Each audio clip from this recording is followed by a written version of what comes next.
It's going to take just a couple of minutes for everyone to load in. So if you're here, welcome, welcome. We are absolutely delighted that you're here, and we're looking forward to Autumn's presentation this morning.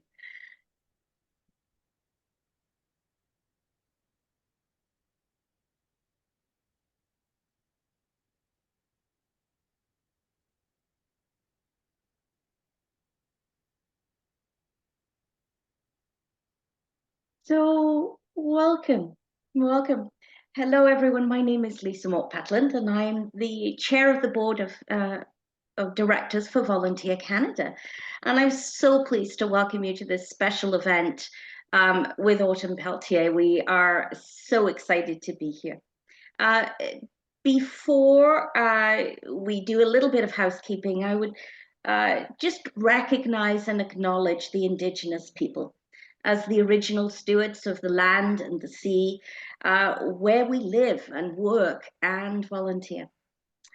We humbly express our gratitude to their long-standing presence and enduring connections to the land. At Volunteer Canada, we recognize that colonial constructs present in the narratives around volunteerism, and we are working to shift these narratives and to reflect diverse models of community participation in an effort to actively move towards reconciliation. We also understand that we envision a society where every unique background and perspective is acknowledged and celebrated, and we want to foster a vibrant future for volunteerism. Throughout this country, from coast to coast to coast, we acknowledge the ancestral and unceded territories of the Inuit, Métis, and First Nations peoples. We understand that our physical head office is located on the unceded and unsurrendered Anishinaabe and Algonquin territory, and my apologies for mispronouncing those. And they are located along the banks of the Ottawa River. A little housekeeping here. We just want to let you know that live captioning and translation is available to our audience, and the link is available in the chat function. You'll be able to receive messages in the chat, but it's not open for you to contribute for submissions. And we hope this will help streamline the question and answer period of this event. So please do use the Q&A function to submit your questions for Autumn or for Volunteer Canada. And with that in mind, I'm going to turn it over to Megan Conway, our wonderful President and CEO. Over to you, Megan. Thank you so much, Lisa, and hello, everyone, and welcome. As Lisa mentioned, I'm Megan Conway, President and CEO of Volunteer Canada, and I'm so pleased that so many of you are here today and joining us. As we continue to build on the momentum that we celebrated in April and May during National Volunteer Week and around much of the buzz that happened then, I want to remind everyone of the National Volunteer Week theme, which was that volunteers make waves. And it highlights the power and importance of the individual and collective volunteer efforts that expand capacity and connect local communities. Waves are like ripples and currents, and volunteering is really all about movement building and making change in all sorts of different ways. So on the heels of National Volunteer Week, we also had National Youth Week, and it was a perfect flow of events. And we were so inspired by thinking and observing and recognizing and celebrating youth in action, volunteering, advocating, using their voice for good in our communities, in our country, and across the world. And so now, as we move on from thinking about youth and their impact, it's also National Indigenous History Month, and it seems a very fitting opportunity to welcome one of our Earth's top young wave makers. And I have to say, on a personal note, I've admired Autumn's work from afar for many years and have been inspired by her championing of important causes and making change in the country and globally. So as many of you might know, Autumn Peltier is an internationally recognized Indigenous water protector and activist, a recipient of the Sovereign Medal of Exceptional Volunteerism, and has been featured in Canada's top 50 power figures by Maclean's and Elle's 100 Women Who Are Changing the World. Those are just a few of Autumn's many accolades. And we're very pleased to have Autumn joining us today to share insights from her work, to have the chance for a deeper conversation about her impact, and to learn more about her journey towards leading change. We're also especially pleased that Autumn will join us and respond to questions that are posed by the audience in a Q&A session. Autumn grew up understanding the importance of water and the need to protect it. She began advocating for the universal right to clean drinking water at a very young age, raising awareness towards water rights and ensuring communities have access to clean, safe, and reliable drinking water. A regular voice at the United Nations speaking on the sacredness of water, the global water crisis, and the urgent need for sustainable practices and Indigenous rights, Autumn is an inspiring role model for the next generation, but also for the generations that are here today. Most recently, she spoke at the United Nations Permanent Forum on Indigenous issues about the importance of respecting Indigenous rights and advancing Indigenous women's leadership. So as I mentioned, Autumn has received numerous awards for her advocacy, and she's been highlighted on many lists as a change maker, a difference maker, and a young leader, as someone who we all should be watching and paying attention to. Most notably in April 2019, she was named the Chief Water Commissioner by the Anishinaabe Nation, representing 39 First Nations in Ontario. By the time she was 15 years old, Autumn had already spent half of her life fighting for water. Motivated by stories of children growing up without access to drinkable tap water and elders who were forced to walk every day to claim water rations, Autumn embarked on a mission to bring clean drinking water to Indigenous communities across Canada. In 2020, The Water Walker was released. This documentary follows Autumn's journey as she prepares to speak at the United Nations, garnering momentum and influence as a young Indigenous global leader and activist. So what I'm really excited about is that we actually all have the opportunity to watch The Water Walker with everyone today, and then to have a more detailed conversation with Autumn herself. So without further ado, we're going to listen to The Water Walker, and I will encourage everyone to turn off their video and mute themselves so that we all have the best listening and viewing experience in this remote setting.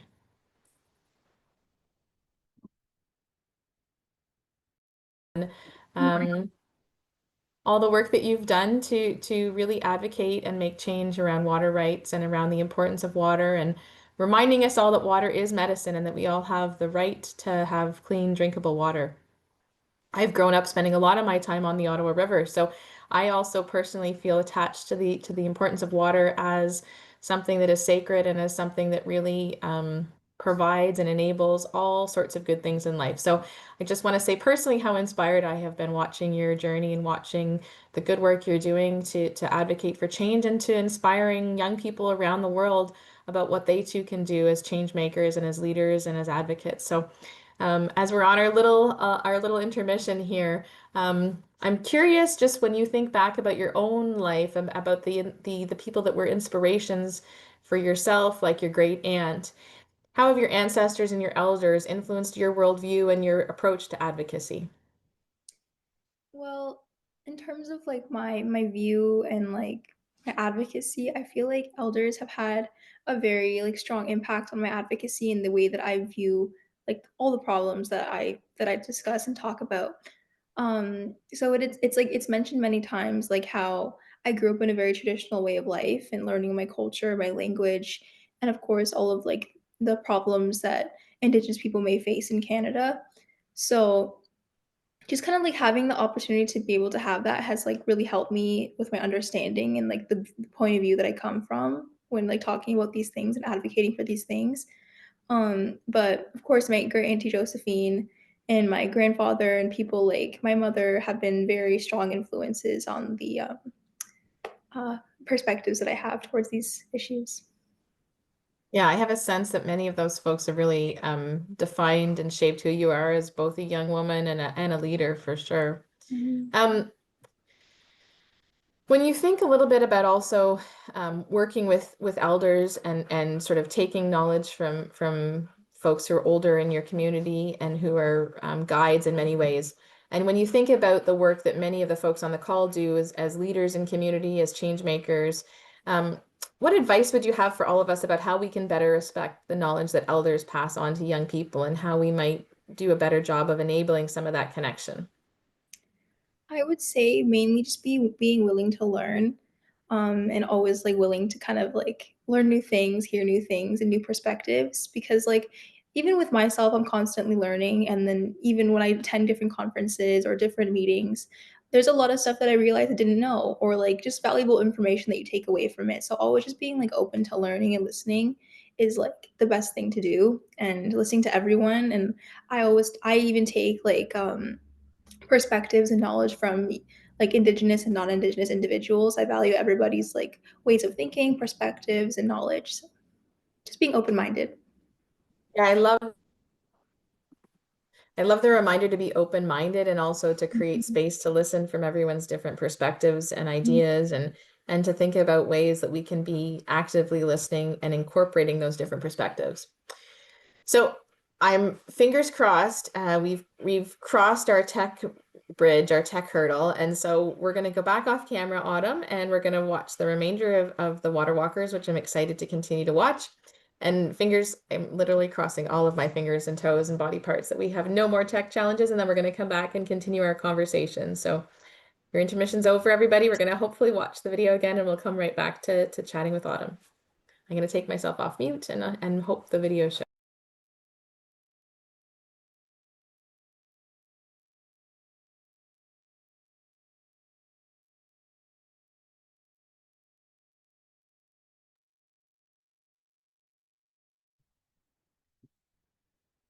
Such a powerful video and such insights into, I think, the value that one individual can make and how that can create ripples of change everywhere. So I'll welcome Autumn back. And thanks everyone for helping to be patient as we had some technological challenges there. And I'm really excited to continue the conversation with Autumn and to hear more from her about her journey and how she creates space for others to make change along the way with her. I'm also just reflecting on how brave you were as a young person and how brave you continue to be. And I'm curious from your perspective, where do you think some of that courage and bravery came from, Autumn? I feel like a lot of my courage and bravery really came from like the familial support that I had around me during those times. I often talk about how I wouldn't have been able to do it without people like my younger sister Sierra, or people like my mom, because those people were always there with me. From like the very beginning of my work, I always traveled with either my mom or my sister, and so like if I didn't have like that type of support around me, I feel like I definitely wouldn't have been as courageous or brave to go up there and do all the things that I did. So I feel like just having really good like peer support around you is so like vital when it comes to having to be courageous or brave. Yeah, I'm sure that family and peers have made a huge difference in terms of your ability to stand up and to advocate for the things that are important and that you believe in.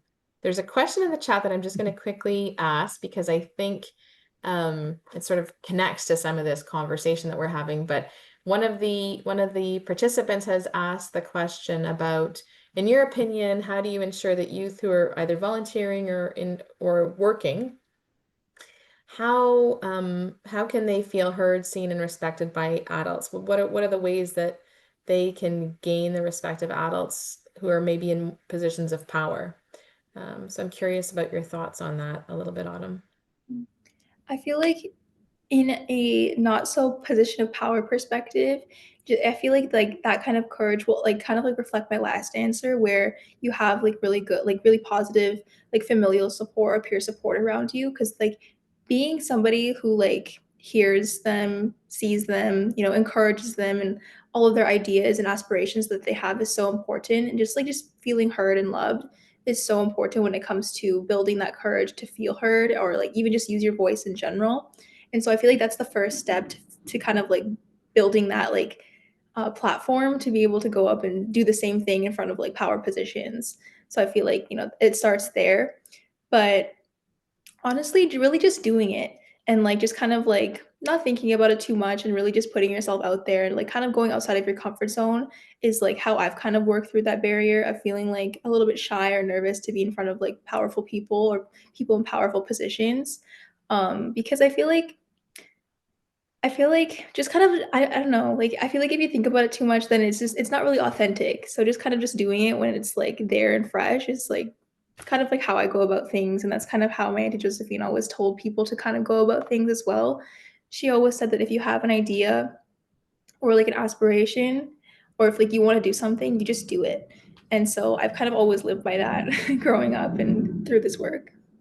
Yeah, I love that. So just a reminder to folks to just go out and do it and don't overthink it. I think that's such an important reminder for everybody who's thinking about kind of making change either as an individual or in their organization, you know, just start doing stuff. I also love how you talk about the importance of what I hear you saying is also um, having love support you to go forward and do the change and make the kind of actions, the bold actions that you see need to be taken. So I think those are some really great insights. Um, yeah, so I would love to hear a little bit, I'd love to see the picture of you as a young person there and think about how children at a very early age can make change. But in many ways, the world has watched you grow up. And so I'm curious, what would you tell your 12-year-old self today, knowing all that you've accomplished? Honestly, I would probably just say that, like, I'm just really proud of my younger self for honestly just being able to do that because even today I'll get like really nervous before I go on like a big stage and I'm just like, I don't know how I was doing this at 11, 12 years old, or I don't know how I spoke at the United Nations at that age because I recently spoke there about 2 months ago again at the United Nations and I was really nervous and I was like, wait, like I already did this. Like I did this when I was 13. I was like, I don't know what's so different this time. Like I was like so young at the time and I don't know how I just got up there and did it. But yeah, I feel like I would just be super proud of myself. Yeah, I love that. When you talk about your work, do you see it as activism or as advocacy or as ceremony or responsibility or something else? And then I guess the second part of that question is, in what ways are those labels helpful, or do they sometimes not really speak to the full picture of what's happening? I feel like I see my advocacy as just kind of like something I enjoy doing. And like I feel like that's something you kind of have to find a balance with and like learn how to like balance it with like your personal life because like I feel like at a point in my work there was almost a point where I had like burnout and I felt like this is like a bit too much or it's just like I can't really balance this with like school, my personal life and advocacy at the same time. So I feel like just kind of like learning how to balance it and like learning how to love it and like do it at the same time as like everything else is kind of what helped me like find that balance and like enjoyment and doing like everything and maintaining like a balanced life with it. So I just kind of find it as something like I enjoy doing at the same time as I enjoy doing anything else. So yeah, that's how I view Yeah, it. you have a passion, a total passion for it. I'm curious also, like, you know, to be passionate about something, you also have to have some kind of an emotional or a spiritual charge to it. And I'm curious, like, you've talked a little bit about how you stay balanced, but I'm curious about, how do you not let some of that sort of weigh you down a little bit? Mhm. Well, can you actually ask the question again? Sorry. Yeah, like I'm curious about just how so you've talked a little bit about like how you're staying balanced, but I'm curious just if there's anything concrete that you do that helps you to stay balanced. Because like when I watch your video or when I watch images of you, standing up to powerful people and speaking your truth, I feel emotional about that. So I'm curious how you kind of manage to stay focused and balanced and not kind of overwhelmed by sort of the emotional side of things in those moments. Well, I do a lot of things. Like I've recently picked up like different hobbies, like learning how to bead and like learning how to sew. And so I find that like also practicing like my traditional practices at the same time has helped me kind of like, like when I feel overwhelmed, I'll be like, you know what, I feel like I just need to like take a moment or, go put my energy into like something like creative or like something active.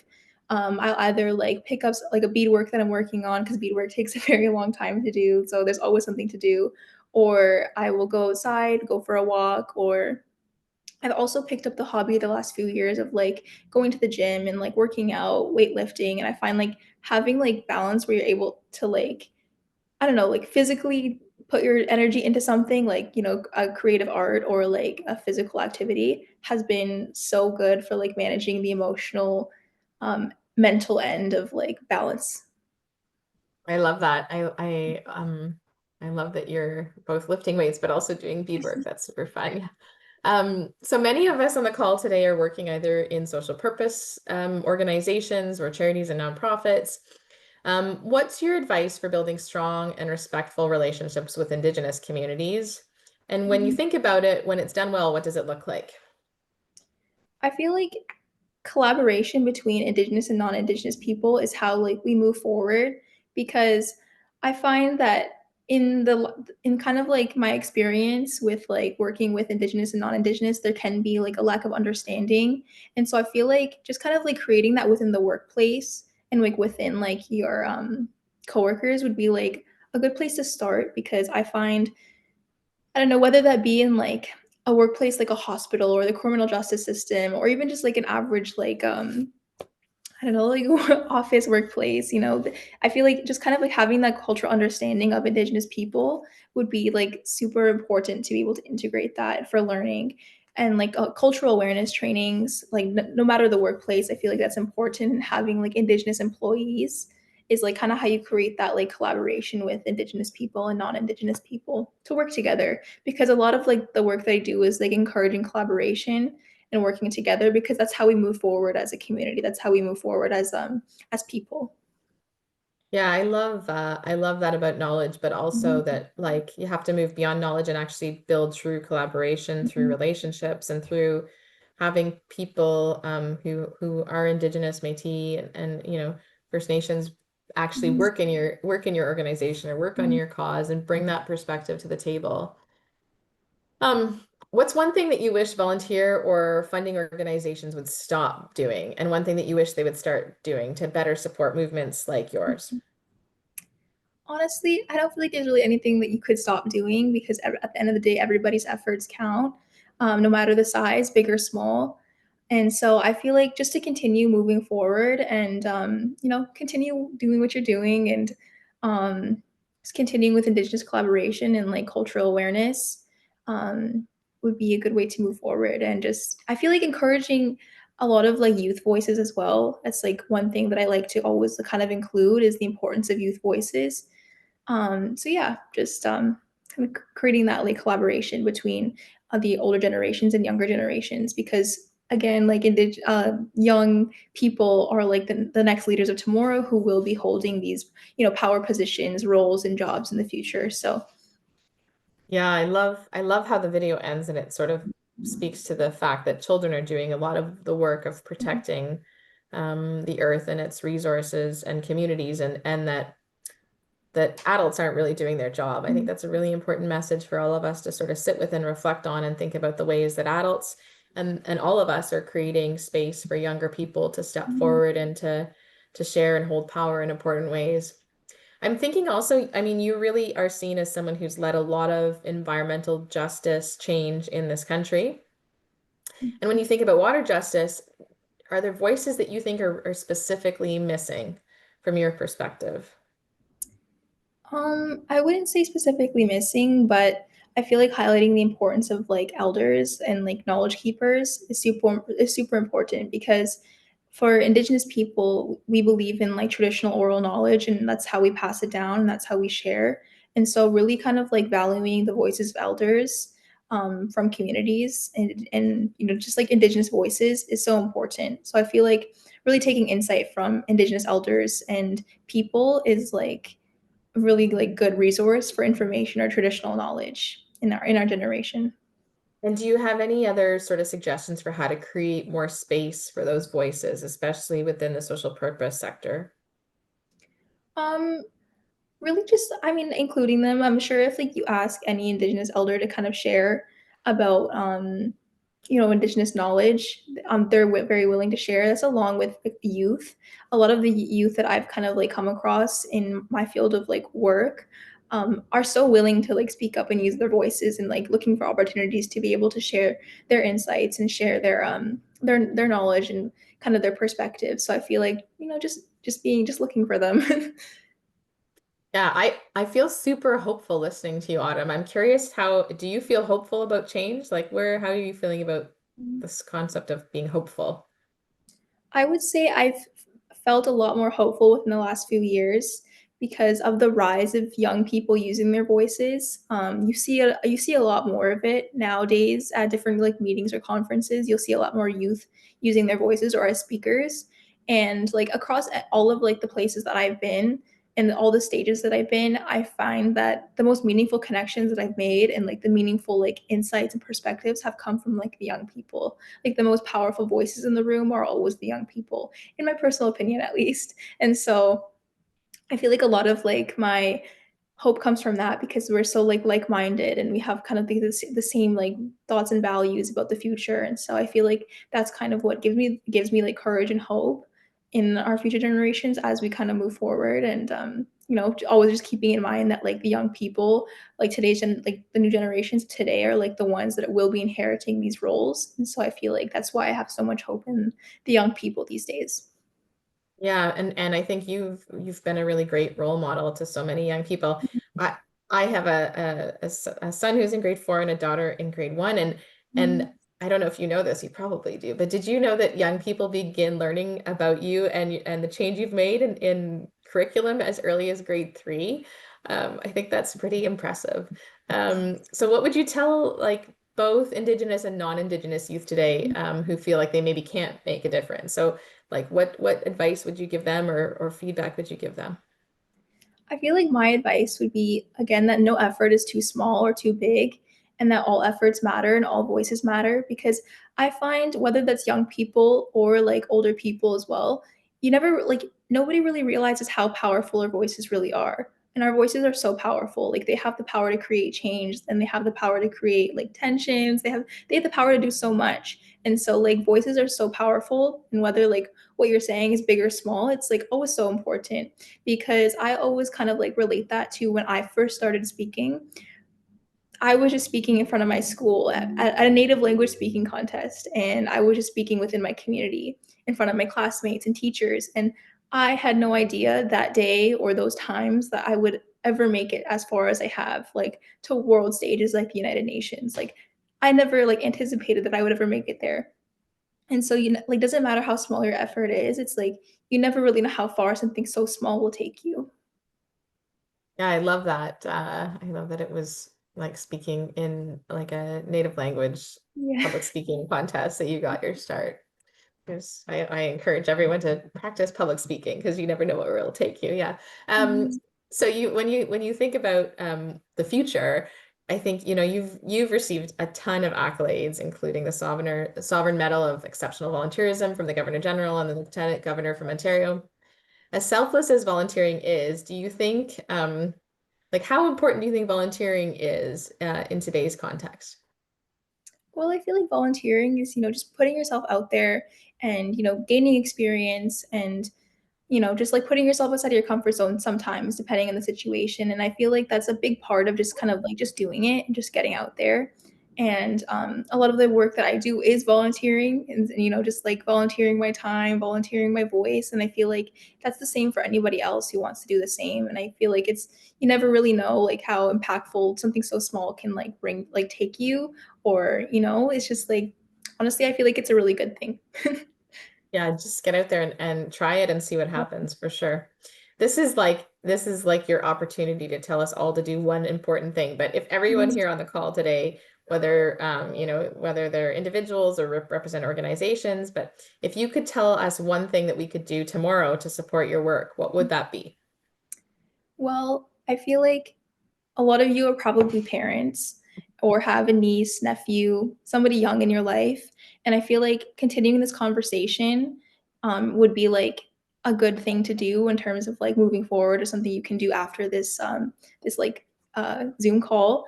And just encouraging the young people in your life, and being there for them, hearing them, and encouraging them to use their voices is something that you can do after this.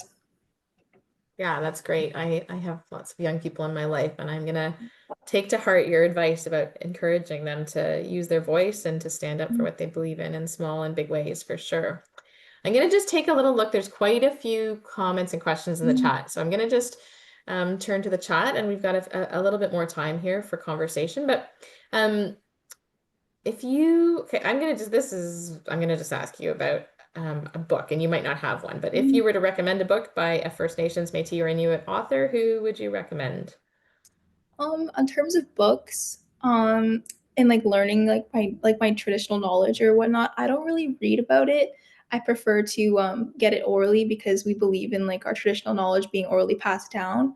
And so I feel like my answer to that would be like, put yourself in a position where you can like learn or go to a community and learn firsthand experience and firsthand like experiences from others. And I feel like that's the best way to like accumulate your knowledge. Because when I was first starting out my work, I didn't grow up in a community where we didn't have access to clean drinking water. I'm fortunate enough to be able to say that we were able to drink our water, but so I didn't have that like firsthand experience of what it felt like to like kind of grow up in a community like that. So I myself had to go to a First Nations community where they were facing a boil water advisory for over 25 years. And so I went there and I, talked to elders, I talked to children who were very young and, learned about their experiences in their daily lives. And so that's kind of like how I was able to get, the insights on how like daily life was like for Indigenous people living in like third world conditions. And so I really encourage like one-on-one experience and like firsthand knowledge. Yeah, that's great. So maybe not an author per se, but actually get out there and build relationships with First Nations, Inuit, or Métis communities, and really understand their perspective and their insights. This is a fun. I love this question because I feel like this is such a good question. So I'm going to just read it exactly as it's written. It says, "Dear Autumn, how do you stay kind and humble in the face of ignorance or lack of change for help?" And then they say miigwech. Well, I feel like no type of communication is ever like really gonna work if you're angry or coming across as aggressive or mad. And so I find like the best way to communicate, whether that's in a conversation, in a meeting, or being a public speaker, it's always best to just be kind, be calm, and be humble because people aren't gonna listen to you if you're aggressive or angry. So I feel like just being yourself and expressing your words and what you have to say in a calm way is the best way to communicate. Yeah, I love that. Okay, here's another great question. So, why do you think Indigenous voices like your own are so important for protecting water in Canada and the environment more broadly? Um, do you think that my friends who are moving questions from the chat are moving them so quickly that I can't see them? They're very fast question answers. I don't know how they're doing that. So just one second. I'm just going to pull that one up back up. There's the rest of the question. So do you think that the recognition of the value Indigenous groups have had, do you think there's been improved recognition of the value that Indigenous groups have brought to the table from an advocacy perspective? So I'll just read the whole question one more time. So why do you think Indigenous voices like your own are so important for protecting water in Canada and for protecting the environment more broadly? And then do you think recognition of the value of Indigenous groups has improved since you've started your advocacy? Well, in terms of like environmental protection, I always like to say that Indigenous people have been living on these lands for hundreds of years. And like pre settler colonialism, we lived on these lands for hundreds of years. So we know how to take care of the environment. We know how to live on these lands and like live on them respectfully without harming Mother Earth.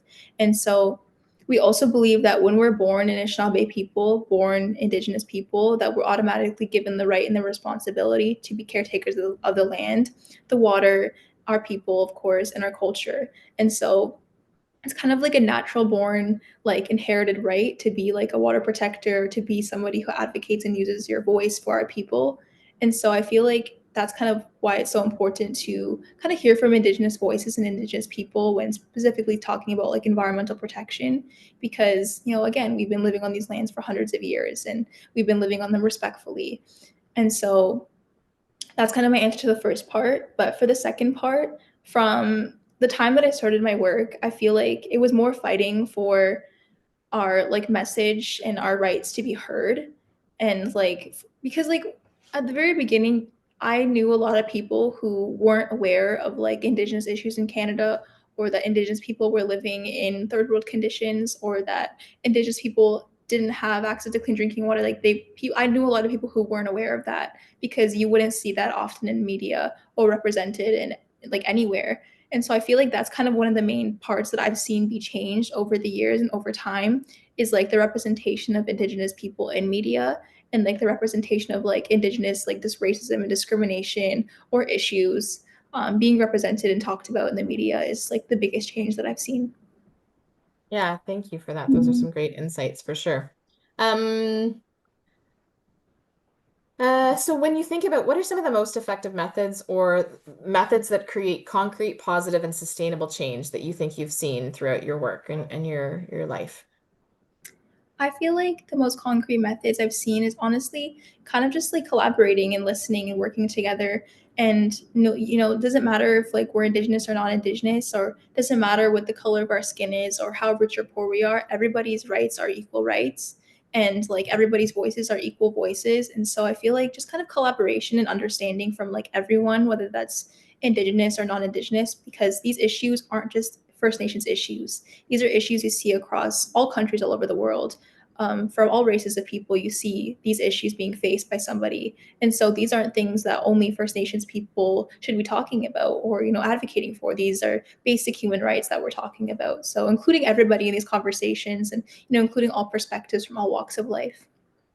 Yeah, that's great. I've got a couple more questions and we're going to make sure we wrap up in the next 10 or 12 minutes or so.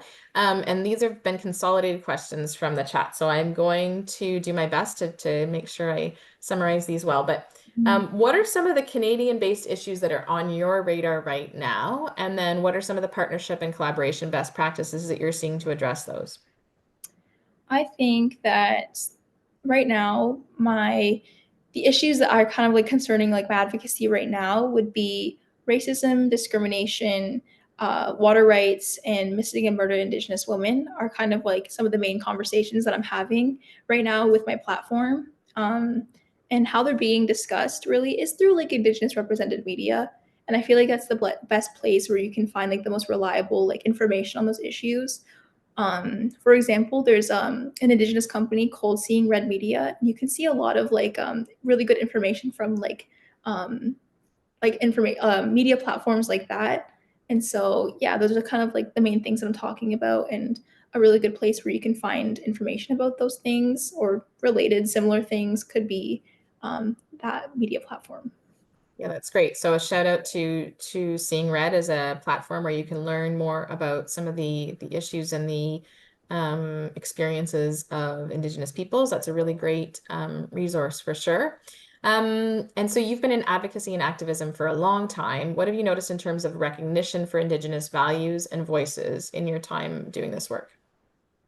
Yeah, like I kind of like had it. I talked about a little bit about it before, but from like when I started, we kind of were really like advocating and really trying to fight for our like Indigenous representation. And when I first moved from my community to an urban area, I found that there was a lot of like misunderstandings or a lot of like lack of knowledge regarding Indigenous issues, um, even within like the younger generations. You kind of found that there was even sometimes like racial bias, and so I find that like it's kind of changing now. You don't really see that as much anymore, but of course it's still there. But I feel like over time, since I first started doing my work, or from the first time I moved from my community to an urban area, there has been a lot of changes, like positive changes, and there's a lot more like um, talk and understanding and knowledge about Indigenous people being spread around the world. Yeah, that's great. I've got two more questions. What do you think the next big challenge or campaign is that you want to work on? And maybe it's like you spoke broadly about some of the things that are really drawing you in right now, but I'm curious if there's a specific campaign or challenge that you're really interested in working on next. Well, on terms of like what I'll be doing next, I feel like it's just, continuing on like to kind of like talking about these things and, highlighting the importance of like Indigenous rights. But I'm also kind of talking a lot about like women's rights and the rights of like Indigenous women. That's one of the main conversations that I actually had at the last time I spoke at the United Nations. The topic was the rights of Indigenous women. And so that's kind of where my focus is right now, is kind of like amplifying Indigenous women and amplifying the rights of Indigenous women. So that's kind of where I'm at right now. Yeah, nice. That's great. And then you've got quite a number of folks who are curious about what the best way to connect with you and learn about the great work that you're doing is. So, for folks who are interested in following along on your journey or supporting you, what's the best way for them to do that? Well, I feel like to learn about what I have done, all of the videos where I'm speaking at the United Nations as a like younger me are very informational in terms of like the sacredness of water, the importance of water, and like the indigenous knowledge perspective of what I talk about. Those videos really highlight that understanding that if you don't have that, that's where you can learn about that. Because I talk about it in there. And to kind of like follow what I'm doing, I would recommend following my Instagram. That's kind of like the only like social media platform that I'm like active on in terms of like my work and like what I'm doing. And so yeah, that's just my name, Autumn.Peltier, and that's where you can kind of keep up with what I'm doing and my work. But yeah. Awesome. So check out Autumn's Instagram page, and we've linked it in the chat. We've also provided a link to Seeing Red. And I just want to say on behalf of everyone who's here, Autumn, and on behalf of Volunteer Canada and volunteer-led organizations across the country, I want to say a personal and earnest thank you to you for all of the great work you've done, and for the work you've led and championed, and all of the impact you've created around water rights and the importance of water, and also about speaking up for young people, and making sure we remember that young people have a place to lead change and have so much to offer, and that we as adult allies need to think about ways that we create space for young people to really lead and to lean into being the leaders, not just for tomorrow, but also today. So thank you so much for being with us today, Autumn. You are really inspiring, and you've left me with a lot of hope. And I feel more optimistic about the future because of my conversation with you. So a sincere thank you for joining us today. We are going to be cheering from the side, and in all the ways we can to support you in your journey and your work. And on behalf of everyone, thank you. So we will follow up with folks with some more resources in a follow-up email. But thank you, Autumn, for joining us. We hope you have a really great day and a great rest of the week. Yes, thank you. Thanks everyone for joining.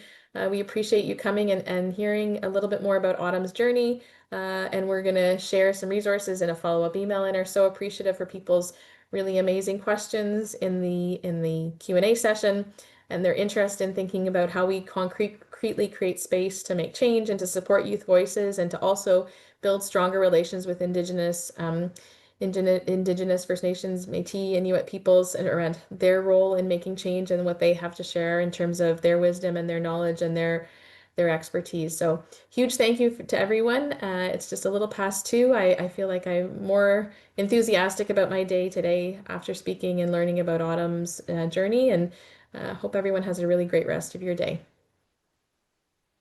Thanks, everyone. Bye for now.